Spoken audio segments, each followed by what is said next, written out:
and welcome to Indus News. Live from Islamabad, I'm Naila Shuja, and these are the headlines.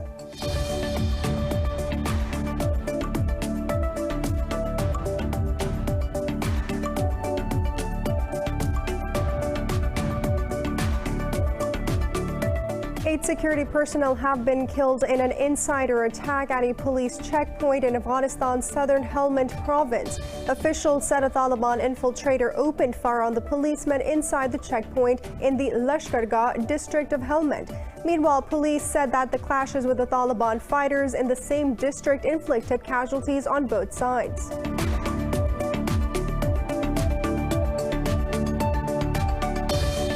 Britain's Prime Minister Boris Johnson says the group of the world's 7 richest economies will donate 1 billion doses of coronavirus vaccines to poorer states by next year. He was addressing a press conference following the end of a 3-day summit of G7 countries in the UK.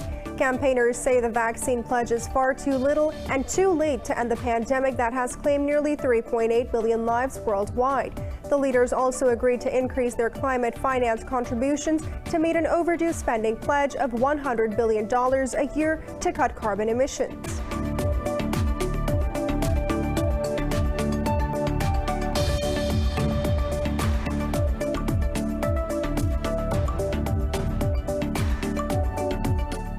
In China, a gas pipe explosion at a residential community has killed 12 people and injured nearly 140 in Hubei province.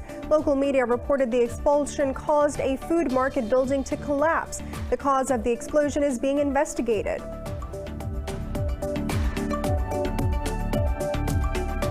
Israel's parliament has convened to vote on a new unity government that may end Prime Minister Benjamin Netanyahu's 12-year rule.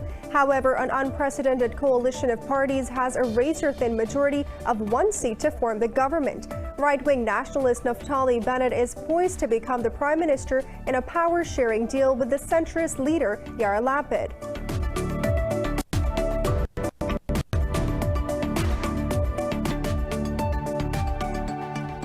For more news in detail, stay tuned. We'll be right back after a short break.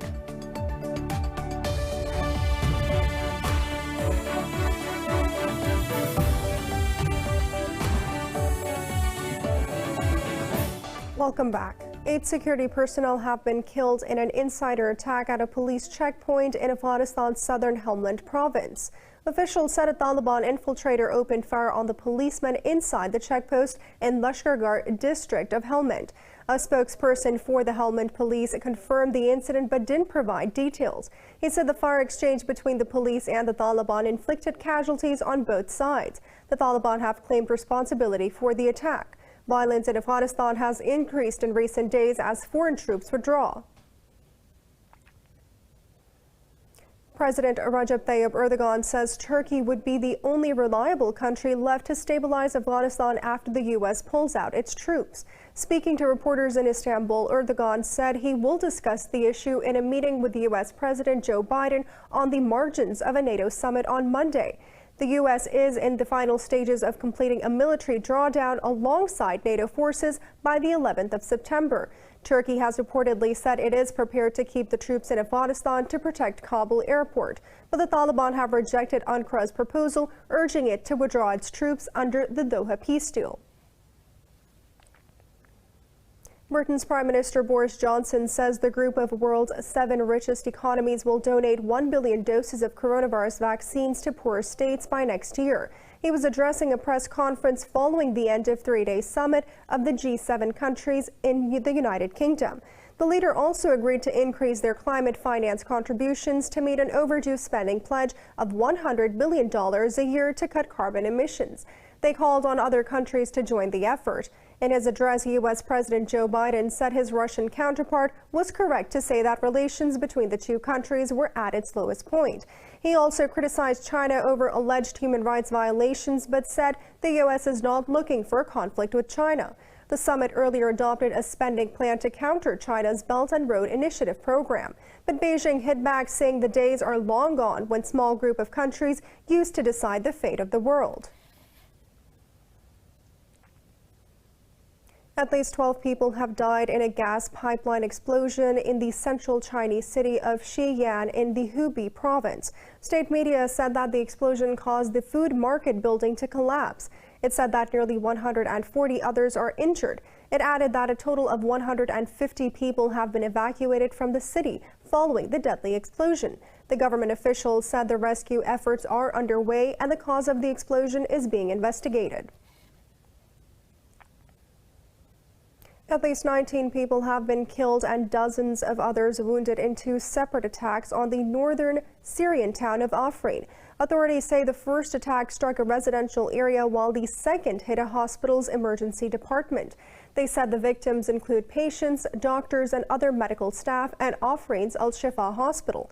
Turkey has accused the PKK militants of carrying out the missile attacks. Ankara said the missiles were fired from the Tel Rifat area controlled by the Syrian government. Meanwhile, Syrian state media has also reported multiple artillery and missile attacks on a town in Idlib province. Israel's parliament has convened to vote on a new unity government that may end Prime Minister Benjamin Netanyahu's 12-year rule. However, an unprecedented coalition of parties has a razor-thin majority of one seat to form the government. Right-wing nationalist Naftali Bennett is poised to become prime minister in a power-sharing deal with centralist leader Yair Lapid. Lapid will serve as the second prime minister under this two-year rotation deal. Netanyahu has vowed to overthrow the government very quickly, calling it a dangerous coalition of fraud. The tough approval of the government will end more than 2 years of political paralysis in Israel, in which 3 elections resulted in a stalemate. Israeli forces have arrested 3 Palestinian children from the Aida refugee camp in the occupied West Bank. Palestinian media said the children aged 14 to 15 were detained while playing football. They said the occupation forces also arrested 3 other young Palestinians in occupied East Jerusalem. They also physically assaulted and wounded Palestinian workers near a military checkpoint. This comes a day after a Palestinian woman was martyred by the occupying Israeli forces. Meanwhile, hundreds of pro-Palestine protesters gathered in London to call for an end to the Israeli occupation. In the United Kingdom, thousands of people have participated in a pro-Palestine solidarity march in London. They were calling on the group of 7 leaders to support Palestinian rights. Chanting slogans, the protesters marched towards Prime Minister Boris Johnson's official residence in 10 Downing Street. They demanded an end to complicity in Israel's war crimes against the Palestinians by the United Kingdom and other G7 governments. Former Labour Party leader Jeremy Corbyn also attended the march and called for a halt to UK-made weapons support to Israel. Israel's 11-day bombardment of Gaza killed 253 Palestinians, including 66 children. Iran says the talks to revive the 2015 nuclear deal can drag on as there are still many technicalities that need to be resolved. Iran's top negotiator Abbas Araghchi made the remarks after the conclusion of first session of the latest talks in Vienna. Araghchi said he is not sure that a deal could be finalized this week. He said the complexities arise because of the return of the U.S. to the deal involves a number of legal and political issues. Russian envoy Mikhail Ulyanov also said that a deal may not be reached before Iran's June 18th election. Meanwhile, Chinese envoy Wang Kun called the U.S. to move decisively to complete a thorough lifting of sanctions. The European Union said negotiations were intense, while Germany called for flexibility in stances and rapid progress.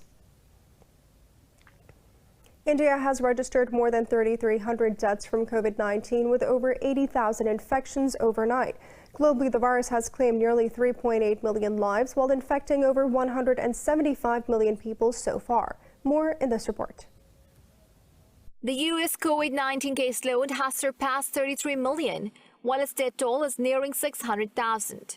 Over in Brazil, more than 2,200 people died from the COVID-19, and over 85,000 tested positive in the past 24 hours. Meanwhile, Brazilian President Jair Bolsonaro was fined $100 for failing to wear a face mask and provoking huge crowds at a rally. In Russian capital of Moscow, the mayor has effectively declared a public holiday for all of next week to combat a surge in COVID-19 cases.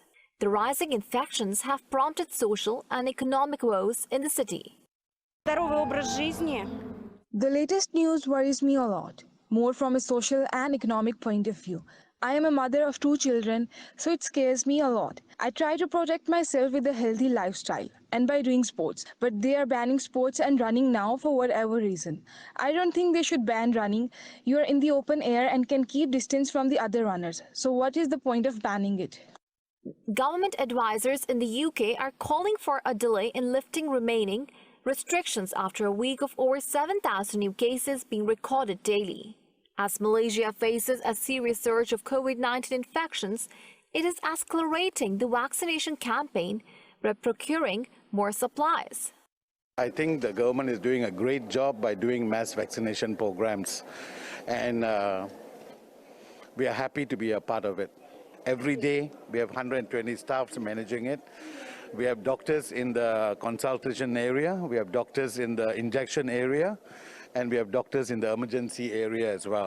A study in Australia has warned that vaccine hesitancy and the increased infectiousness of new variants may jeopardize prospects of herd immunity. Meanwhile, hospitals in the Democratic Republic of Congo's capital, Kinshasa, are overwhelmed by a rise in COVID-19 infections.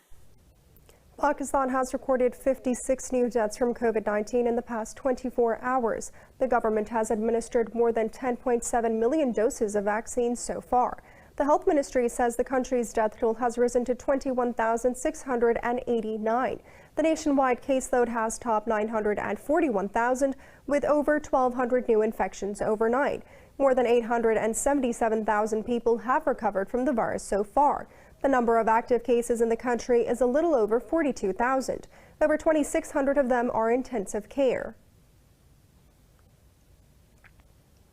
Pakistan has called on the world to renew the resolve to combat the HIV/AIDS by 2030, in line with a UN sustainable goal. Special Assistant to Prime Minister on Health Faisal Sultan made the remarks in an address to the UN General Assembly's meeting on AIDS. He said to achieve tangible outcomes, nations must learn from each other's experiences regarding the adaptation of strategies. He said the world must assess the setbacks faced by the global struggle against AIDS due to the COVID-19 pandemic. He said Pakistan continues to make vigorous efforts to battle the HIV. It's now time for a short break. Stay with us.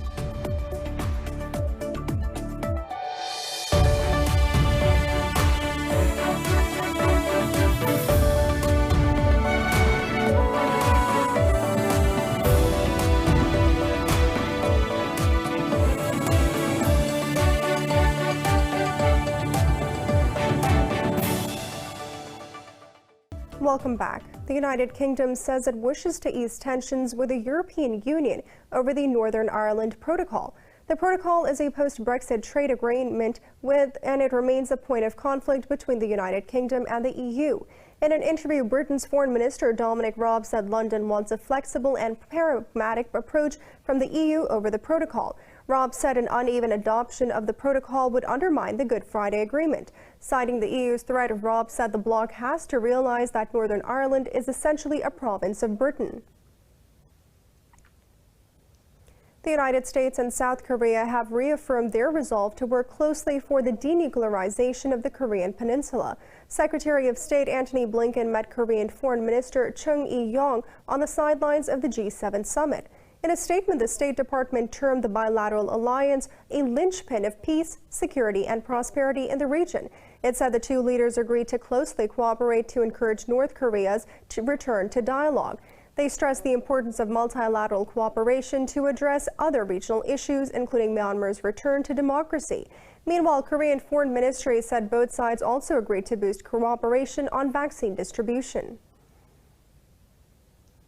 The 4 members of a Pakistani origin family who were killed in a terrorist attack in Canada have been laid to rest. Several hundred mourners joined the public funeral, including a large number of local Muslim community. The 4 coffins draped in Canadian flags were rolled into the compound of the Islamic Centre of Southwest Ontario. The hour-long ceremony ended with prayers and condolences offered by religious and community leaders.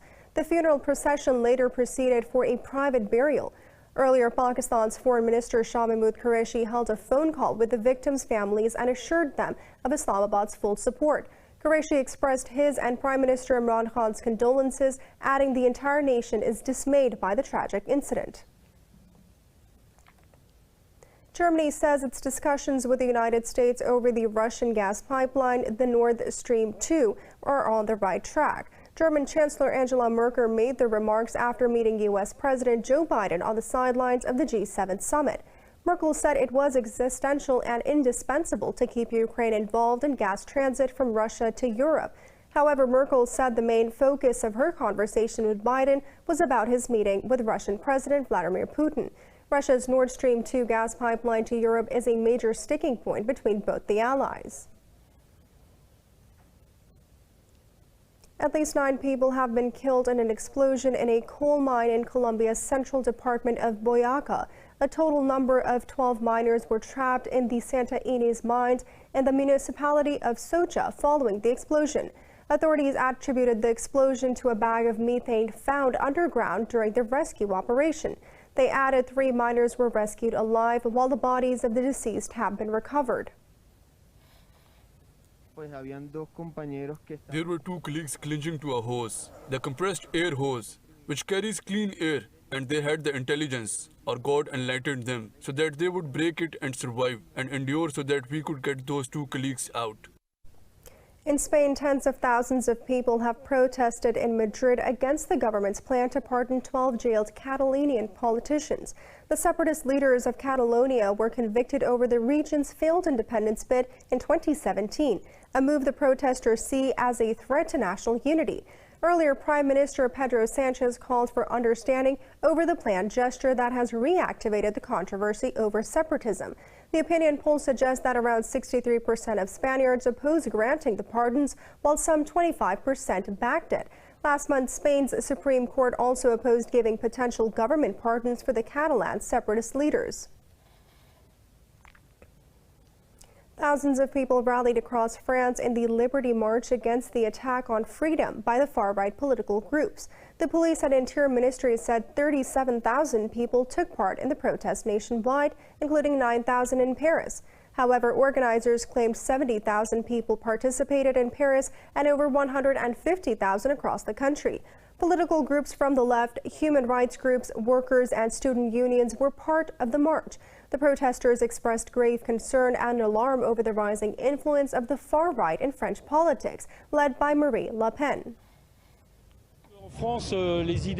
In France, the ideas of the far right are spreading more and more throughout the political spectrum and even the media. At some point, one needs to say stop. Stop to the laws by the government, which are restricting our freedoms. Stop to the excessive attention to the ideas of the far right, and which in fact transforms into violence.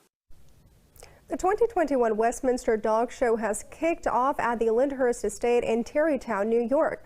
Over 200 breeds and 2,500 dogs are featuring in the show. Details in this report. The annual Westminster Dog Show is the second oldest continuous supporting event in the U.S. after the Kentucky Derby. Dogs for this year's competition have come from 50 states and Puerto Rico, as well as 10 other countries. So this is Natty and Tilly Pugdashian, and they're known for their fashion on Instagram, and worldwide people know them for the big fashion statements they make. So we're here we showed and we're having fun, and now we're here to just kick off our shoes and enjoy the rest of it. The all-breed show has been held in New York's Madison Square Garden every year since 1877, but it was relocated this year due to the COVID-19 pandemic. Her name is Maya, and she is going to be 2 next month, so she's pretty young, but she's a Bichon Frise. This is my first Westminster, and she's my first bred by Bichon. So she's really fun, and she loves to show. She's a really good girl. Due to New York State COVID-19 restrictions, Westminster's show and surrounding events are not open to spectators. It's now time for a short break. Stay with us.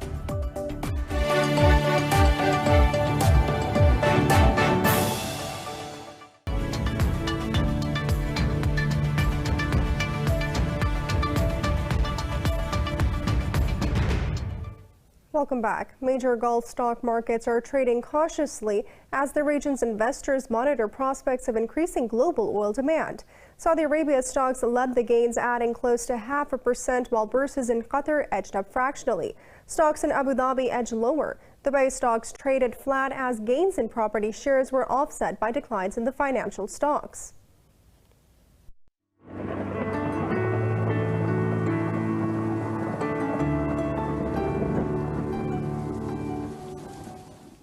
It's now time to take a look at the weather updates from around the world.